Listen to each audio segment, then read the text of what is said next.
Bharat Tiwari encounter case में जिस तरह का बैकलैश बिहार सरकार को झेलना पड़ रहा है, मेरी स्मृति में ऐसा कोई चिन्ह दर्ज नहीं है जब हाल के वर्षों में बिहार सरकार को इतना दबाव झेलना पड़ा हो। किसी भी मसले पर ऐसा दिखता था कि लोग बिहार सरकार के साथ हैं, लेकिन ये एक ऐसा केस है जो बिहार सरकार पे सीधा सवाल खड़े कर रहा है। उनकी कार्रवाई, जो पुलिसिया कार्रवाई हुई, उस पे लगातार सवाल किए जा रहे हैं और इसी कारण अब एक्शन भी इस पूरे केस में लिया जा रहा है। भरत तिवारी एनकाउंटर में पुलिस ने अपनी गलती मान ली है और भरत तिवारी की मां के आवेदन पर एसडीपीओ, एसएचओ और जो बाकी पुलिसकर्मी हैं उन पर हत्या की एफआईआर दर्ज कर दी गई है। भरत तिवारी की जो मां है आशा देवी, उन्होंने 18 जून को एसपी राज को मुठभेड़ में शामिल कुछ पुलिसकर्मियों के खिलाफ एफआईआर दर्ज करने के लिए आवेदन दिया था। अब एसपी राज को जो आवेदन दिया गया उसमें लिखा गया था कि 17 जून सुबह 8 बजे शाहपुर थाना अध्यक्ष के साथ जो पुलिसकर्मी थे, जिसमें जगदीशपुर एसडीपीओ है, उनके नेतृत्व में एक टीम उनके घर आती है। अब जो टीम आती है वो भरत तिवारी से कहती है कि जहां जवनिया गांव के बाढ़ विस्थापित लोग रह रहे हैं, वहां हम लोगों के साथ चलो और बताओ कि वहां उन लोगों की क्या समस्या है, उनकी मांग क्या है। अगर आपको इसका बैकग्राउंड नहीं पता है तो बता दे रहे हैं कि जवनिया गांव एक ऐसा गांव है जो पूरी तरह से बह गया था बिहार में जब बाढ़ आया था।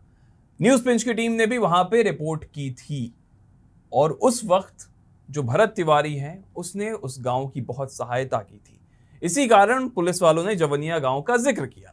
इसके बाद आवेदन में आशा देवी ने यह कहा कि जवनिया गांव के बाढ़ प्रभावितों के पास पहुंचने पर फेसबुक लाइव किया गया और अपनी मांगों को बताने के बाद हथियार जमीन पर फेंककर खुद को सरेंडर कर दिया गया था। ये आपको एनकाउंटर दिन वाले की कहानी मैं आपको बता रहा हूं। इसके बाद क्या होता है, पुलिसकर्मी ने मेरे बेटे को घेर लिया। फिर जगदीशपुर के एसडीपीओ के आदेश पर पुलिसकर्मियों ने भरत को 5 गोलियां मारकर घायल किया। इसके बाद भरत को लेकर चले गए। इसके बाद आशा देवी लिखती हैं कि घटना के बाद मेरे पति और भरत के पिता काशीनाथ तिवारी को दिन भर शाहपुर थाने में बंद रखा गया। शाम को हम लोगों को सूचना दी गई कि आपके बेटे की मौत हो गई है। एनकाउंटर में शामिल जगदीशपुर एसडीपीओ राजेश कुमार वर्मा, शाहपुर थाना के एसएचओ और जो बाकी सहयोगी पुलिसकर्मी थे, उनके खिलाफ एफआईआर दर्ज करके कानूनी कार्रवाई की जाए ताकि मेरे बेटे को न्याय मिल सके। ये आवेदन दिया गया था और अब एफआईआर दर्ज कर ली गई है। ADG law and order Sudhanshu Kumar ने भी प्रेस कॉन्फ्रेंस की थी और उसमें उन्होंने कहा था कि शाहबाद पुलिस की इस मामले में बड़ी चूक है। जब पहली बार शाहबाद के एसएचओ अपनी टीम के साथ भरत तिवारी के घर गए थे, तब वो उन्हें सही तरीके से हैंडल नहीं कर सके। एक तरह से एडीजी लॉ एंड ऑर्डर ने यह माना कि पहली गलती पुलिस टीम की ही थी। लापरवाही के आरोपों में एक एसएचओ, 2 एसआई, 1 एसआई, 2 सिपाही को निलंबित पहले कर दिया गया था। अब भरत तिवारी के पिता काशीनाथ तिवारी का भी बयान लगातार आ रहा है। उन्होंने क्या कहा वो बता देते हैं। जब उनसे पूछा गया कि कोई सरकार की तरफ से आया है, कोई सूचना मिली है आपको कार्रवाई को लेकर, तो उनका सीधा सपाट जवाब था कि ना कोई सूचना आई, ना कोई बात करने आया। अभी तक कंधे पर हाथ रखने वाला भी कोई नहीं आया है। उनके पिता से एक और सवाल किया गया कि भरत भूषण तिवारी बीजेपी के सक्रिय कार्यकर्ता थे। इस पर काशीनाथ जी ने कहा कि अगर ये लड़का किसी खास पार्टी वाला होता तो इसका ये हाल नहीं होता। ये तो अपने लिए नहीं, दूसरे के लिए लड़ रहा था। इसका कोई ग्रुप नहीं था, कोई गुट नहीं था। अकेला लड़का इस तरह से काम करता था। इसने सारा बोझ अकेले अपने कंधे पर उठाया हुआ था। 24 मार्च 2025 को जो एक वीडियो वायरल हुआ था, इसमें भरत को पुलिस पीट रही थी और उसके बाद भरत ने पुलिस का कॉलर पकड़ लिया था। उस पर भी उनके पिता का बयान आया। उन्होंने कहा कि एक जमीनी विवाद का मामला था, उसी में हुआ था। उसमें भरत भूषण की गिरफ्तारी भी हो गई थी। सुबह थाने गया, शाम को घर आ गया, बेल हो गई। कोई बड़ा आरोप नहीं था। हम लोग बेल कराने भी नहीं गए थे, जज ने खुद देखा और फिर छोड़ दिया था। अब बिहार सरकार ने मामले की जो न्यायिक जांच है वो कराने का निर्णय लिया। मुख्यमंत्री सम्राट चौधरी ने खुद इसकी घोषणा की थी कुछ दिनों पहले। लेकिन आपको यह बात भी ध्यान में रखनी होगी कि भरत के घर वालों पर भी एफआईआर दर्ज हुई है। इस पूरे मामले में पुलिस ने एक नहीं बल्कि 3 अलग अलग एफआईआर दर्ज की है। इसमें जो मृतक भरत तिवारी हैं, उसके पिता और उसके भाई को भी नामजद किया गया है। यानी भरत तिवारी पर भी एफआईआर है उसके मरने के बाद भी। एनकाउंटर के विरोध में सड़क पर जाम करने वाले लोगों पर भी मामला दर्ज किया गया है। अब एफआईआर को सिलसिलेवार तरीके से समझा देते हैं कि उसमें क्या है। देखिए, पहले एफआईआर में भरत भूषण तिवारी के साथ उसके पिता काशीनाथ तिवारी और भाई चंदन तिवारी को आरोपी बनाया गया था और यह मामला तत्कालीन थाना अध्यक्ष राजेश मालाकर के बयान पर दर्ज किया गया, जबकि इसकी जांच की जिम्मेदारी एएसआई बबीता देवी को सौंपी गई। एफआईआर के अनुसार पुलिस की टीम 16 जून की सुबह करीब 4:30 बजे भरत तिवारी की गिरफ्तारी के लिए बिलौटी गांव स्थित उसके घर पहुंची थी। अब इसके बाद होता क्या है कि पुलिस ने यह दावा किया कि सुबह लगभग 5:10 पर दरवाजा खुलने पर भरत तिवारी पुलिस को देखते ही आक्रामक हो गया और पिस्टल तान दी। इसके बाद पुलिस ने दरवाजा बंद किया। आरोप यह भी लगाया गया कि भरत घर की छत पर चढ़कर वहां पे पुलिस के ऊपर फायरिंग शुरू कर दिया, जिसके बाद पुलिसकर्मियों ने सुरक्षित पोजीशन लेकर अपना बचाव किया। जब पूछताछ हुई तो भरत के पिता और उसके भाई ने उसके पास हथियार होने की जानकारी पुलिस से छिपाई और इसके बाद पुलिस टीम ने इलाके की घेराबंदी मजबूत की और आगे की रणनीति के लिए थाने लौट आई। ये पहले दिन की बात है। दूसरे एफआईआर में यह बताया गया कि तत्कालीन थाना अध्यक्ष राजेश मालाकर के बयान पर भी ये दूसरा एफआईआर दर्ज किया गया है। इसमें भरत भूषण तिवारी को आरोपी बताते हुए कहा गया कि मुठभेड़ में घायल होने के बाद पीएमसीएच में इलाज के दौरान मौत हो गई। मामले की जांच की जिम्मेदारी इंस्पेक्टर संतोष कुमार को सौंपी गई। एफआईआर के अनुसार दोपहर में पुलिस और एसटीएफ की टीम दोबारा बिलौटी गांव में छापेमारी के लिए पहुंची थी। पुलिस का दावा है कि भरत तिवारी हथियार लहराते हुए खेतों की तरफ भागा।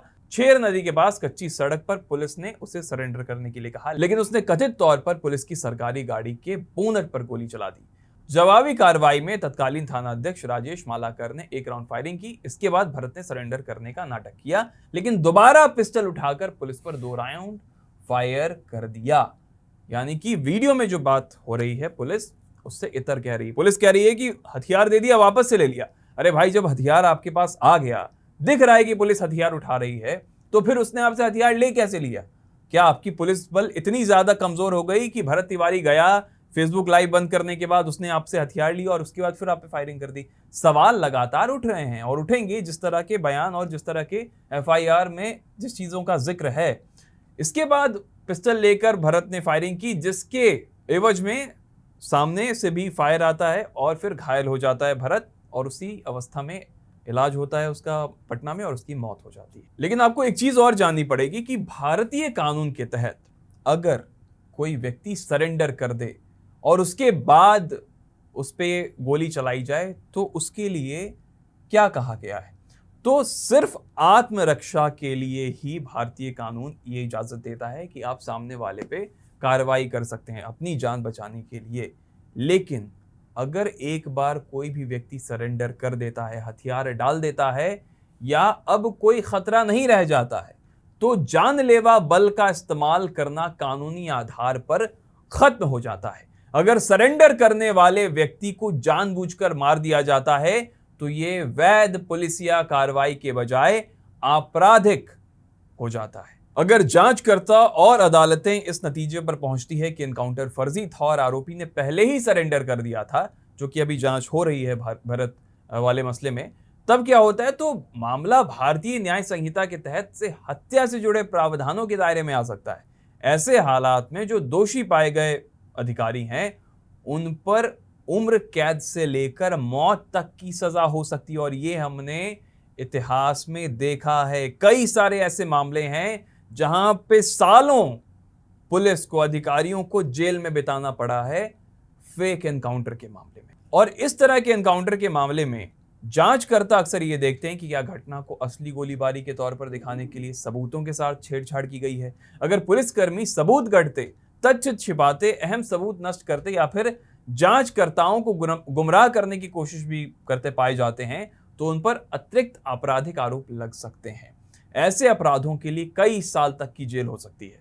एनकाउंटर की जांच में एक और गंभीर आरोप जो सामने आ सकता है वो है गलत आधिकारिक रिकॉर्ड तैयार करना। अगर पुलिस अधिकारी एनकाउंटर को सही ठहराने के लिए केस डायरी रिपोर्ट या एफआईआर में जानबूझकर गलत जानकारी देते हैं तो उन्हें आधिकारिक दस्तावेजों में हेर फेर से जुड़े प्रावधानों के तहत अलग कानूनी कार्रवाई से गुजरना पड़ेगा।